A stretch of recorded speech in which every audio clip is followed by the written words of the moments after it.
आप लोग इस कार्यक्रम को देख रहे हैं और आज इस कार्यक्रम की शोभा बढ़ा रहे हैं।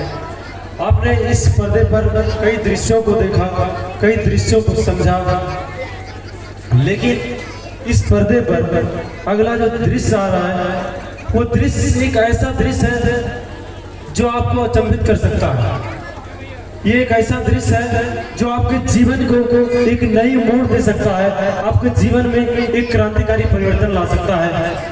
तो इस दृश्य में हम लोग, मैं अपने परम गुरु श्री राकेश सर का इंटरव्यू लेने जा रहा हूँ। बहुत बहुत मैं अपने आप को ऐसा आभारी मानता हूँ, मैं उसका आभारी हूँ कि इस लायक उन्होंने मुझे समझा कि उनका इंटरव्यू ले सकता हूँ।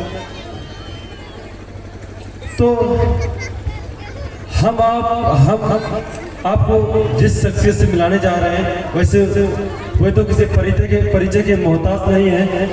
हम और आप उसे भली भांति जानते हैं, उसे समझते हैं। तो प्लीज वेलकम राकेश सर। तालियों के साथ उनको स्वागत कीजिए उनका। सर जी, हमारे छोटे से कार्यक्रम में आपका बहुत बहुत स्वागत है।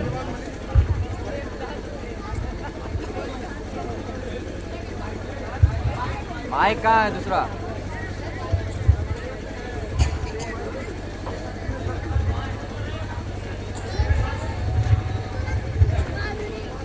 धन्यवाद मनीष।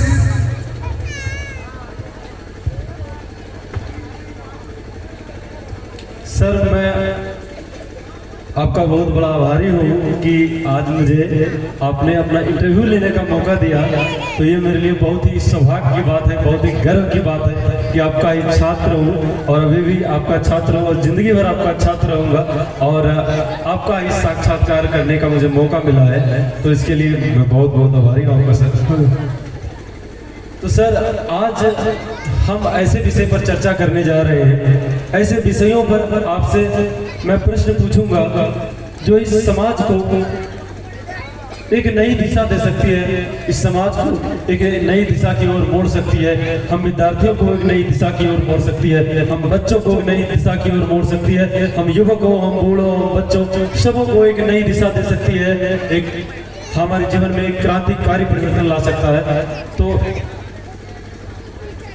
प्रश्न के साथ हम लोग शुरू करते हैं। सबसे पहले अपने जीवन से जुड़ी, वैसे तो सारे प्रश्न जो है हमारे जीवन से जुड़े हुए प्रश्न हैं, लेकिन जो सबसे महत्वपूर्ण प्रश्न है हमारे जीवन का, उस प्रश्न को हम सर के सामने रखने जा रहे हैं। तो सर, आपसे हमारा पहला प्रश्न है कि एक व्यक्ति के जीवन में सकारात्मक और क्रांतिकारी बदलाव कैसे संभव है? सर, मैं आपके मुखारबिंद में सुनना चाहता हूँ। मनीष, एक व्यक्ति के जीवन में सकारात्मक और क्रांतिकारी बदलाव का जरिया हमारा संकल्प ही हो सकता है। अगर हम संकल्प को एक दिशा दे दें, संकल्प को एक सही नजरिया दे दें, संकल्प सही ले लें, तो हमारे जीवन में सकारात्मक और क्रांतिकारी बदलाव आ सकते हैं। अगर हम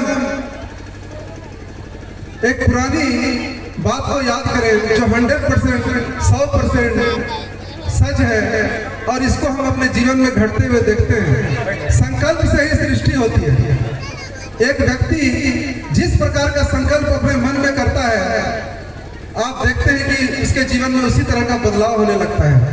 तो आपके प्रश्न का बस यही जवाब है, संकल्प से ही हमारे जीवन में, सही संकल्प से ही हमारे जीवन में क्रांतिकारी और आश्चर्यजनक क्रांतिकारी बदलाव आ सकते हैं। जी, बहुत बहुत धन्यवाद सर आपका कि इतने छोटे शब्दों में, इतने कम समय में आपने हमारी पूरी जनता को, पूरी आवाम को ये बता दिया कि एक व्यक्ति के जीवन में कैसे सकारात्मक और क्रांतिकारी बदलाव लाया जा सकता है।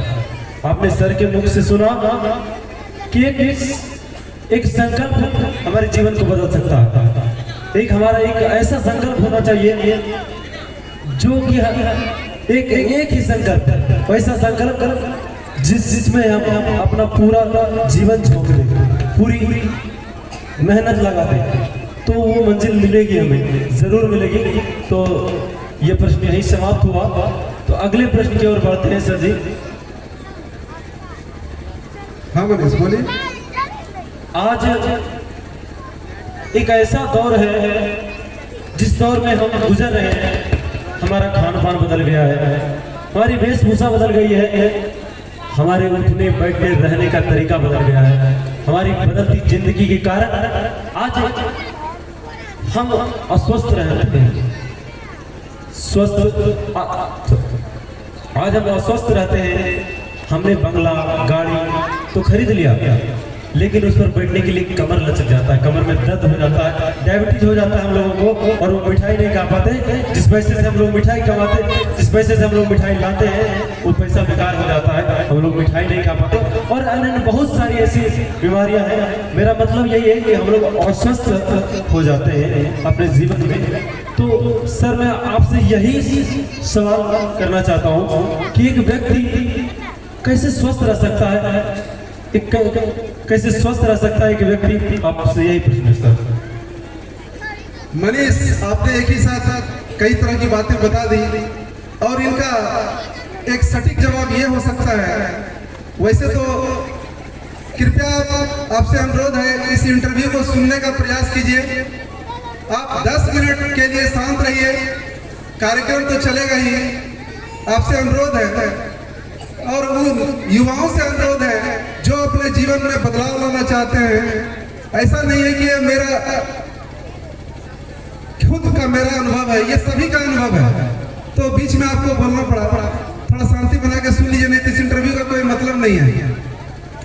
तो मनीष, आपने एक ही साथ कई तरह की बातें पूछी है, शरीर से संबंधित बात पूछी है, जिसका कई समस्याएं हैं जिंदगी में, उनका एक ही इलाज हो, उनका एक ही सटीक जवाब हो सकता है कि अगर हम अपने को स्वस्थ रखना चाहते हैं तो ना हम दवाई से बच सकते हैं, ना हम, तो उसका एक सटीक इलाज यह हो सकता है कि हम प्रकृति से जुड़ के रहें। आज हमने सबसे बड़ी गलती ये कर दी है कि हम प्रकृति से दूर होते जा रहे हैं। हमारा खान पान कृत्रिम हो गया है। तो अगर हम अपने जीवन में प्रकृति को जोड़ लें, अपने भोजन में जो हम खाते हैं, अगर उसमें आधा खाना हम ऐसा खाने लगे जो प्रकृति से हमको सीधे रो फूड जिसको बोलते हैं कच्चा खाना मिलता है, जैसे कि सलाद खाइए नहीं, भोजन जितना खाते हैं उसका आधा खाइए, आपको आश्चर्य हो जाएगा। अंकुरित अनाज खाइए, बहुत सारी चीज आपको नजर आने लगेगी। आप प्रकृति से जुड़िए और आधा भोजन खाना खाने के पहले ही आप जो है लेके एक प्लेट बैठ जाइए। 300 ग्राम 400 ग्राम जितना आप खा सकते हैं स्वाद के अनुसार, आपको इतना मजा आएगा तो उसको खाइए। उसके बाद देखिए कि डायबिटीज कहाँ है, ब्लड प्रेशर कहाँ है। जो दवाई डायबिटीज आप देखे होंगे, किसी भी डायबिटीज पेशेंट का, किसी भी ब्लड प्रेशर के मरीज का जिंदगी भर दवाई चलता है। आप सुने हैं किसी इंसान का नाम जिसने की दवाई खाया 3 महीना बाद उसका दवाई बंद हो गया? ब्लड प्रेशर का दवाई खाना शुरू किया, 3 महीने बाद दवाई बंद हो गया? एक भी इंसान आप नहीं बता सकते हैं। और आपको जो प्रकृति से जुड़ने की बात है, ये आपको बिना दवाई के स्वस्थ कर देगा। ये बहुत बड़ी बात है, इसको हमें याद रखना चाहिए। आज हमने धरती से संपर्क अपना छोड़ दिया है। आप धरती के संपर्क में रहिए, खाली पैर भूलिए। और एक और महत्वपूर्ण बात, हमने सूर्य के प्रकाश को लेना छोड़ दिया है। आप डेली सूर्य के प्रकाश में रहिए, मौका ढूंढिए प्रकाश में रहने का। मैं दावा करता हूं कि आपकी बीमारी 90% ठीक होने लगेगी। अगर आप अभी युवा हैं, अगर आपकी एज हो गई है तो थोड़ी समस्या तो रहती ही है, लेकिन जब आप युवा हैं तो आपकी समस्या हल हो जाएगी बिना दवाई के, बिना खर्च के। कैसा लगा मनीष? जी बहुत बहुत धन्यवाद सर आपका। बहुत ही कम समय में, बहुत ही छोटे लफ्जों में आपने फिर उसी प्रकार हमारी आवाम को यह बताने का प्रयास किया कि हम कैसे स्वस्थ रह सकते हैं। और आपने सर की बातों पर गौर किया होगा कि सर ने बताया कि हम निःशुल्क सूर्य का प्रकाश ले सकते हैं। क्या वो बड़ी बात है क्या? निःशुल्क सूर्य का प्रकाश सभी ले सकते हैं या नहीं? 80% बीमारियों की जड़ वही है। अगर हम निःशुल्क सूर्य का प्रकाश ले तो कई बीमारियां तो ऐसे ही छूमंतर हो जाती है। और मैं एक बात और ऐड करना चाहता हूँ, ये आज का जो खान पान हम लोगों का हो गया है, हमारा जो प्राकृतिक खाना है वो दवाई के समान है, लेकिन हमने क्या किया, उस दवाई को खाना बना लिया।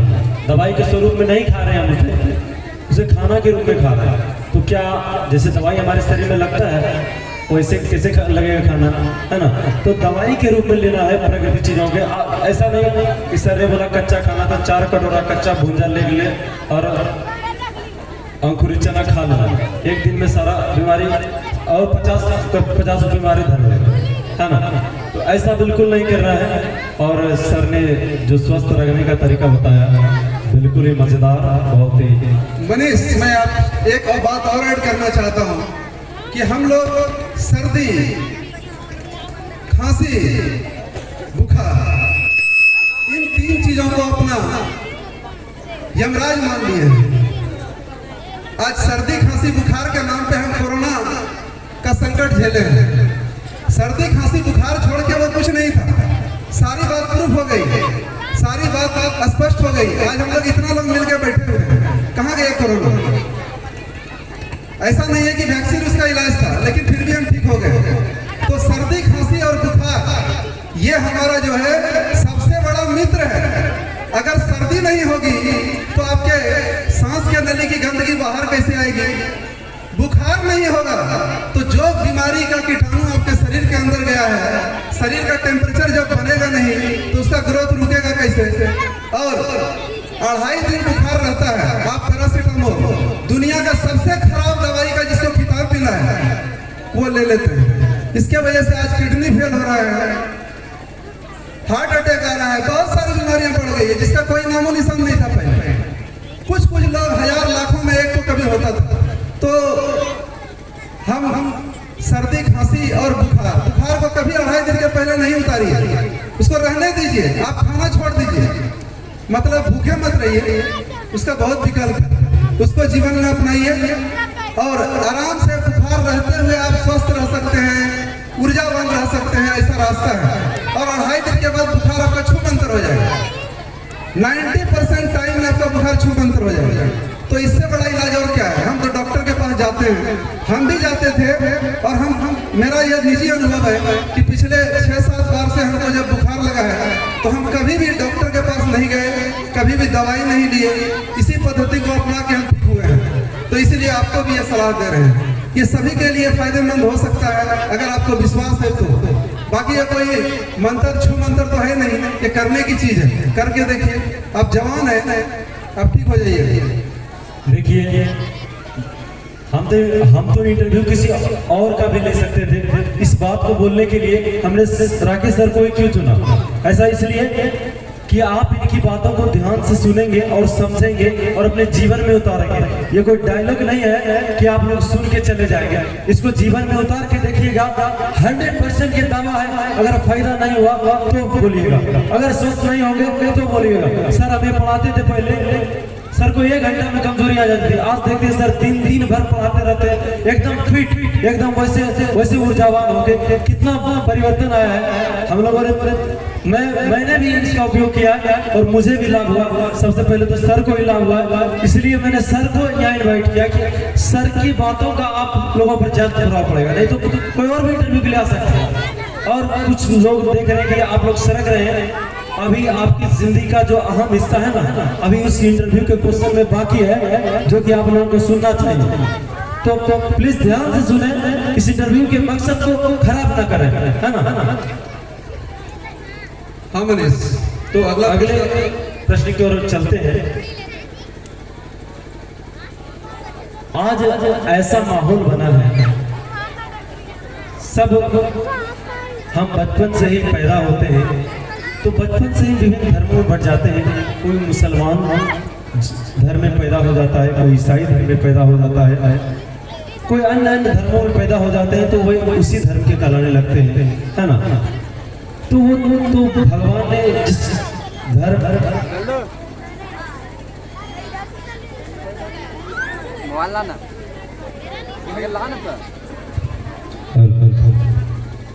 तो भगवान ने हमें, भगवान की इच्छा थी जिस घर में पैदा कर दिया उस घर में चले गए। लेकिन आज क्या होता है, हम उस घर में पैदा हुए और उस धर्म को गले की बूटी बना लेते हैं और उस धर्म के नाम पर लड़ने लगते हैं। सांप्रदायिकता फैल जाती है हमारे समाज में, ईश्वर के नाम पर, अल्लाह के नाम पर, भगवान के नाम पर। कल मैं आज कल की क्या बात है, आज मैं बांग्लादेश और इंडिया का मैच देख रहा था। आप लोगों को पता होगा कि वो मैच आज ही हुआ था, शाम को खत्म हुई। तो उस मैच में मैंने देखा कि बांग्लादेश के लोग तो अधिकांश मुस्लिम होते हैं और हमारे जो स्टेडियम में थे तो इंडिया के पड़ोसी हैं, तो ज़्यादा इंडिया के लोग थे वहाँ पर, दर्शक दीर्घा में। तो जैसे ही मैच बहुत ही रोमांचक था आज का, आपने अगर देखा होगा तो एक बॉल पर 6 लगना था और इंडिया की जीत हुई, नहीं लग पाया, आप लोगों ने देखा था। तो उस समय ऐसा सांप्रदायिकता फैला, सारा हिंदू लोग मुसलमानों पर कुर्सी उखाड़ के मारने लगे सबको, ऐसी स्थिति बन गई थी। आप लोगों ने अगर देखा होगा तो सर मैं इसी पर आपसे ये विचार जानना चाहता हूँ, क्या सच में कोई ईश्वर है, क्या सच में कोई अल्लाह है, क्या भगवान है, क्या चमत्कार है, क्या मेहनत है? आपका विचार जानना चाहता हूँ। देखिए मनीष, हर आदमी का अपना निजी अनुभव है। किसी को भगवान चमत्कारी रूप में दिखाई पड़ता है, किसी को भगवान दंड नायक के रूप में दिखाई पड़ता है। ऐसा लगता है कि भगवान कोड़ा लेके बैठा हुआ है और उनका काम सिर्फ दंड देना रह गया है और वो जो गलती करता है उस पर कोड़े बरसाता है। कुछ लोग को ये लगता है, कुछ लोग को ये लगता है कि भगवान हमें धन देने वाला है, हमें समृद्धि देने वाला है, हमें संपत्ति देने वाला है, हमें संतान देने वाला है। सब लोग अपनी क्षुद्रता से, अपने छोटेपन से, अपने ओछापन से भगवान को गढ़ लिए हैं और भगवान को जैसा वो है उसी अनुसार से उनको स्वरूप दे दिए हैं। ये कितनी शर्मनाक बात है, कितना अवैज्ञानिक बात है, इसकी कोई कल्पना नहीं है। तो मेरा ये निजी अनुभव है। आज आप शायद आप तो हमेशा मोबाइल देखते होंगे, टीवी देखते होंगे, बहुत सारे लोगों की बातें सुनते होंगे, लेकिन आज आप शायद पहली बार सुनेंगे जब मैं ईश्वर को एक नया नाम दे रहा हूँ कि ईश्वर मेरे लिए ना तो चमत्कारी है, ना तो दंड नायक है और ना ही वो कोड़े बरसाने वाला है। मैं उसको हमेशा एक कुशल वैज्ञानिक के रूप में मानता हूँ। ये वैज्ञानिक क्या होता है? जिस प्रकार आप विज्ञान में पढ़ते हैं कि हाइड्रोजन और ऑक्सीजन मिल करके, हाइड्रोजन और ऑक्सीजन मिलकर जल बनता है, उसी तरह से ईश्वर का कार्य होता है। और ईश्वर एक ऐसा विज्ञान रच दिया है जो 5G से भी एडवांस है। आप अभी 5G में जी रहे हैं, 6G का कल्पना कर रहे हैं, लेकिन उनका विज्ञान इतना तगड़ा है कि उनको कुछ करना नहीं पड़ता है, सारा सिस्टम बना हुआ है। और एक बात, उसमें एक बहुत अजीब बात है कि एक ही कार्य के लिए, एक ही कार्य की जो फल होते हैं और एक ही कार्य का जो सजा होता है वो अलग अलग व्यक्ति पर अलग अलग लागू होता है। सोचिए ये सिस्टम चमत्कार नहीं है, वो ऐसा व्यवस्था बना के रखे हैं कि उनको वो फल उसी हिसाब से मिलता है। एक बच्चा जो गलती करता है उसका एक अलग अलग स्वरूप है, एक जवान होकर जो गलती करता है उसका एक अलग स्वरूप है। तो कितना बड़ा वो वैज्ञानिक है आप सोच नहीं सकते। दुनिया का जितना बड़ा वैज्ञानिक आप देखे हैं उनसे उनका टेक्नोलॉजी बहुत एडवांस है, आप उसको नहीं जज कर पाइएगा। इसलिए अपनी क्षुद्रता से उनको कोई स्वरूप देने का कोशिश नहीं कीजिए। हम सोचते हैं कि हम 1 किलो लड्डू चढ़ा करके भगवान को ठग सकते हैं। आपने साल भर पढ़ाई किया नहीं और जाके भगवान को 1 किलो लड्डू चढ़ा दिए, क्या भगवान बेवकूफ है? क्या वो आपको इनाम देता है? नहीं देता है। वो भगवान का काम नहीं है ना इनाम देना। गीता में हम लोग पढ़े हैं कि कर्म का फल स्वतः मिलता है। तो आपको जब लड्डू चढ़ाए हैं तो अगर आप विज्ञान पे चले हैं कि आप मेहनत किए हैं, सारा परिश्रम किए हैं, तो फल वो स्वतः मिल जाएगा। और उसका कई बीमा है, लंबाई, चौड़ाई, ऊंचाई, वो अलग अलग हिसाब से मिलता है। एक फल को रचने में सैकड़ों बातें निर्भर करती हैं। इसलिए हम भगवान को कभी समझ नहीं पाए हैं। तो मेरे समझ से ईश्वर एक कुशल वैज्ञानिक है, वो अंधे नहीं है, वो बहरे नहीं है, वो गूंगे नहीं है कि आप जो जैसा सोचते हैं वैसा ही वो करेंगे। इसलिए कभी कभी हमें लगता है कि भगवान अन्याय कर रहा है, भगवान हमारी नहीं सुन रहा है, भगवान हमारे साथ बहुत धोखा कर रहा है। इसका बस एक ही कारण हमको लगता है कि हम उनको गलत रूप में समझ लिए हैं। अगर आप उनको इस रूप में समझिएगा तो कभी भी आप किसी चीज का अन्याय नहीं कीजिएगा, आपके द्वारा कभी भी दूसरे को हानि नहीं पहुंचाया जाएगा। हमको लगता है कि हम हानि पहुंचा लेंगे, भगवान थोड़े न देख पाएगा। बोले तो उनका सिस्टम बना हुआ है और इतना तगड़ा सिस्टम है कि आप बच नहीं सकते। बंद कमरे में कीजिएगा तो भी वहां उसका नेटवर्क पकड़ता है। 5G बोले हैं उससे आगे ही पकड़ता है। कैसा लगा बात आपको सुनकर? ताली बजाइए अगर अच्छा लगा तो। वाह वाह सर, आपने तो लाख टके की बात कर दी। धन्यवाद मनीष जी। मैं समझ रहा हूँ कि आप लोग भी सर के विचारों को समझ रहे हैं और ज़्यादा कुछ समझाने की जरूरत नहीं है, आप खुद समझदार हैं। तो सर के लफ्जों में 2 शब्द ऐड करना चाहता हूँ और 2 पंक्तियों में आपको बताना चाहता हूँ कि ईश्वर क्या कहते हैं। मैं तो तेरे पास में मंदिर मस्जिद क्या तू ढूंढे, मैं तो तेरे पास में ना मैं मंदिर ना मैं मस्जिद ना काबे कैलाश में, मुझको कहाँ तू ढूंढे बंदे, मैं तो तेरे पास में, मैं तो तेरे पास में। तो ईश्वर को कहीं ढूंढने की जरूरत नहीं है, ना तो ईश्वर मंदिर में है, ना तो ईश्वर मस्जिद में है, ना तो ईश्वर उस मिट्टी की मूर्त में है, ना तो ईश्वर इस पत्थर की मूर्त में है। ईश्वर आपके साथ है, आपके पास है, हमेशा आपके साथ है और हमेशा आपके पास है। तो आप सिर्फ अपने कर्म पर भरोसा कीजिए ना, ईश्वर आपके साथ हमेशा रहेगा। तो भगवत गीता में सर ने जैसा कहा कि भगवत गीता की प्रथम लाइन है कर्मण्येवाधिकारेषु मा फलेषु कदाचन, कि कर्म आपका अधिकार है, फल की चिंता मत कीजिए, फल तो मिलेगा। आप कार्य करते रहिए, भगवान आपके साथ रहेंगे, फल भी आपको मिलेगा। तो यही था इस प्रश्न का साथ। तो आगे बढ़ते हैं अगले प्रश्न की ओर। आज का जो अंतिम प्रश्न है और सबसे महत्वपूर्ण प्रश्न है, मैं बार बार आपसे कह रहा हूँ, आप लोग जो कह रहे हैं ना कि बोरिंग फीलिंग हो रही है, इस प्रश्न के बाद आप लोग कई औरतों के दिलों में आग लगा देगी, कई माओं के आंखों से आंसू से लगाएगी। जरा इस प्रश्न को गौर से सुनिएगा और इस सर के उत्तर को गौर से सुनने का प्रयास कीजिएगा, दिल में उतारने का प्रयास कीजिएगा, खासकर उस विद्यार्थी को जो मेहनत करते हैं। तो सुनिए इस प्रश्न को कि सर मैं कहीं दूर की बात नहीं कर रहा हूँ, मैं किसी विदेश की बात नहीं कर रहा हूँ, मैं किसी देश की बात नहीं कर रहा हूँ, मैं बात करना चाहता हूँ अपने इस गांव की, अपने इस ददरी जाला गांव की। क्या इस ददरी जाला के छात्र छात्रों में सर आप क्या भविष्य देखते हैं आपने? तो इस ददरी जाला में शिक्षा का आह्वान क्या है? आपने बहुत छात्रों को पढ़ाया लिखाया है, तो मैं आपसे जानना चाहता हूँ कि आप ददरी जाला के छात्रों में क्या भविष्य देखते हैं? ये ददरी जाला गांव कहाँ तक जा सकता है हम छात्रों के बल पर, तो बताने का प्रयास करें सर। मनीष, आपने 2 प्रश्न को शायद मिला दिया। जी सर। प्रश्न आपका जो था वो ये था कि आज के दौर की पढ़ाई लिखाई के बारे में आपका क्या विचार है सर, और दूसरा एक प्रश्न और है जो इससे भी ज्यादा महत्वपूर्ण था। तो मैं आपको पहले प्रश्न का पहले जवाब देना चाहूंगा कि आज के दौर की पढ़ाई लिखाई के बारे में आपका क्या विचार है। तो ये बड़े ही गर्व की बात है और बड़े ही चिंता की बात है। जो पढ़ने लिखने वाले लड़के हैं उसके लिए मैं बोल रहा हूँ कि ये बड़े ही गर्व की बात है और बड़ी ही चिंता की बात है। आप पूछेंगे कैसे? तो गर्व की बात इसलिए है कि आज हम जिस युग में जी रहे हैं, आज हम जिस टेक्नोलॉजी वाले युग में जी रहे हैं, ये गर्व की बात इसलिए है कि आज आपके सामने वो समस्या नहीं है जो एक गरीब बच्चे को पढ़ने में आती थी।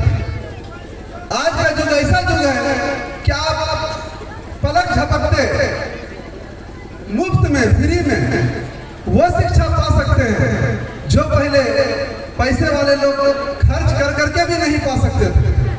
आज आप इस युग में जी रहे हैं जब आपको किताब खरीदने के पैसे नहीं है तो आप मोबाइल आपके घर में जरूर है, मोबाइल की जरूरत सब घर में है, तो आप उस मोबाइल के इस्तेमाल से अभी तुरंत जिस पाठ को आप पढ़ना चाहते हैं उसको खोल के देखिए, सर्च करके देखिए, आपको लाइन बाय लाइन किताब उपलब्ध है। जो किताब आप चाहते हैं पढ़ना, उस किताब में सिर्फ पढ़ना ही नहीं है, आपको शिक्षक की भी जरूरत नहीं पड़ेगी। अगर आप पढ़ने में सक्षम हैं, आपको पढ़ाने वाले एक नहीं, दो नहीं, तीन नहीं, चार नहीं, आपके पसंद का सैकड़ों लोग वीडियो बना के डाले हुए हैं, क्योंकि उनसे उनका ही फायदा हो रहा है और गरीब बच्चे का तो फायदा हो रही है। आज के युग को उसने बदल दिया है।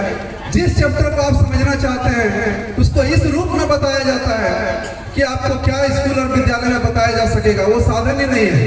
वहाँ पे 3D पिक्चर के माध्यम से आपको इस तरह से क्लियर किया जाएगा कि आप जिंदगी भर उस पढ़ाई को नहीं भूल पाइएगा।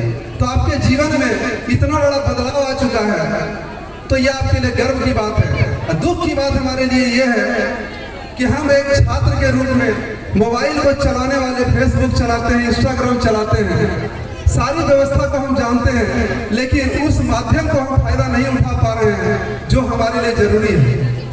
आज अगर आप मोबाइल को उस रूप में इस्तेमाल कीजिए तो आपके लिए जीवन में वो क्रांति ला सकता है। मैंने कई एग्जाम मोबाइल से पढ़ के पास किया है। NIOS से हमने ट्रेनिंग किया, उसको पास किया हमने बिना किताब के सहारे से, मोबाइल से। CTET का एग्जाम निकाले हमने 1 to 5, 6 to 8। आपको सच बताता हूँ, सिर्फ मोबाइल में 10 दिन पढ़ करके। ये बात अलग है कि पहले का पढ़ाई ज्यादा काम आता है, लेकिन जो उस एग्जाम के लिए जरूरी है वो चीज आपको तुरंत मोबाइल पे उपलब्ध है। अब बिना पैसे का एक चवन्नी आपका खर्च नहीं हो रहा है, तो हम कहाँ हैं? इस बात को समझिए, आज की पढ़ाई को समझिए। आज आपको किसी भी बहाने बनाने की जरूरत नहीं है कि मेरे पास किताब नहीं है, मेरे पास ये नहीं है, मेरे पास वो नहीं है। आपके मन में सिर्फ पढ़ने की इच्छा होनी चाहिए। आपको वो साधन उपलब्ध है जो आप अभी सपने में भी नहीं सोच, आज के पहले वाले युग वाले ने सपने में भी नहीं सोचा था। इससे बड़े गर्व की बात और क्या हो सकती है मनीष? हाँ, लेकिन सर आप एक प्रश्न भूल रहे हैं कि ददरी जाला के छात्रों में आप क्या संभावना देखते हैं? इस प्रश्न का आप डील कीजिए सर। अब मैं उसी पे आ रहा हूँ, और ये बड़ा ही महत्वपूर्ण प्रश्न है, और इसका जवाब भी महत्वपूर्ण इसलिए है क्योंकि आप जो ये इंटरव्यू सुन रहे हैं, ये पता नहीं कैसे दिमाग में आया। पहले से मेरे दिमाग में था ही कि बहुत विषय था मेरे दिमाग में कि कभी इसको हम कार्यक्रम के रूप में प्रस्तुत करें। अलग अलग क्षेत्र की बातें दिमाग में उठते रहता था, तो उसको किस तरह से कम समय में हम दर्शक के सामने बता सके, प्रस्तुत कर सके। तो इसी दरमियान एक संभावना हमारे मन में आया है, और वो संभावना हम किसी blue bird social youth association के माध्यम से हमने वो सपना देखा है, और इस सपने की समय सीमा भी हमने देखी है। वही आज मैं आपको बताने जा रहा हूँ। तो आपने पूछा है कि आप क्या संभावना देखते हैं, तो इस ददरी जाला ग्राम के से मेरा लगाव है, और यहाँ के लोगों से मेरा आत्मीय संबंध है। यहाँ के छात्रों में भी जो मैं जो संभावना देखता हूँ, उसी आधार पर मैं बताता हूँ कि आपका ददरी जाला गाँव अगले 5 से 10 साल में अपने भारत देश को IAS और IPS देने जा रहा है, इसी ब्लू बर्ड यूथ एसोसिएशन के सहयोग से। तालियां होनी चाहिए, तालियां। बहुत बड़ी बात कही है सर, इसलिए आप लोग सुन रहे हैं। इस एसोसिएशन को हमें जिंदा रखना है किसी भी हाल में। कभी भी इसको मरने के बारे में सोचिए नहीं। ये आपके बच्चे से जुड़ा हुआ है, आपके गांव से जुड़ा हुआ है। कभी भी इसको नष्ट करने के बारे में सोचिएगा नहीं। जो भी इससे जुड़े हैं, अपना स्वार्थ, अपना द्वेष को त्याग करके इसके लिए कुर्बान हो जाइए, क्योंकि आपके ददरी जाला का 5 से 10 साल में एक इतिहास बनने जा रहा है। आपने सुना राकेश सर की बातों को, आपने सर की बातों को सुना कि सर ददरी जाला के छात्र छात्राओं में क्या संभावनाएं देखते हैं। एक बहुत ही बड़ी संभावना सर देख रहे हैं। एक ऐसे संस्थान से जिसका कोई नाम नहीं है आज तक, जो राकेश सर संस्थान चला रहे हैं, कोचिंग संस्थान, उसका कोई नाम नहीं है। और आपके सामने ये बड़ा सा प्रोग्राम, ये बड़ा सा पर्दा, इस बड़े से पर्दे पर हिट सा प्रोग्राम जा रहा है, वही जिसका वही प्रोग्राम, वही संस्थान जिसका कोई नाम नहीं है। तो क्या संभावना नहीं है? संभावनाएं तो बनी रही है। आज जितने भी कलाकार आ रहे हैं, ना तो किसी प्रशिक्षित कोई कलाकार है, ना किसी संस्थान से आए हुए कलाकार है, वो सारी शिक्षाएं सर की है। और जितने सारे कलाकार आपके सामने आ रहे हैं, आप देख ही रहे हैं। आज आपकी भीड़, आपकी संख्या बता रही है कि आपको बहुत अच्छा लग रहा है, तभी तो आप टिके हुए हैं। तो क्या ये संभावना नहीं है? एक बात मनीष मैं क्लियर कर देना चाहता हूँ कि आप ये मन में शंका मत रखिए। मेरा ये कहना है कि कहीं भी कोई पढ़ रहा है, हम सभी छात्र की बात करते हैं। ये नहीं है कि जो राकेश सर से पढ़ा है उसी की बात कर रहे हैं। जहाँ भी आप ज्यादा के छात्र हैं, आपके ऊपर ईश्वर की कृपा आ चुकी है, आप लगे रहिए। हमारा ददरी जाला 5 से 10 साल में बिहार को नहीं, देश को IAS और IPS देगा, ये आप गारंटी रखिए। छोटे मोटे पद की बात तो है ही। बहुत बहुत धन्यवाद। बहुत बहुत धन्यवाद सर। मैं बच्चा हूँ, कुछ लाइन गलत हो जाती है। बहुत बहुत धन्यवाद। धन्यवाद सर, आपने कुछ ही पल में जो यह इंटरव्यू दिए, ये बहुत ज्ञानवर्धक इंटरव्यू था। और इस इंटरव्यू से प्रेरित होकर के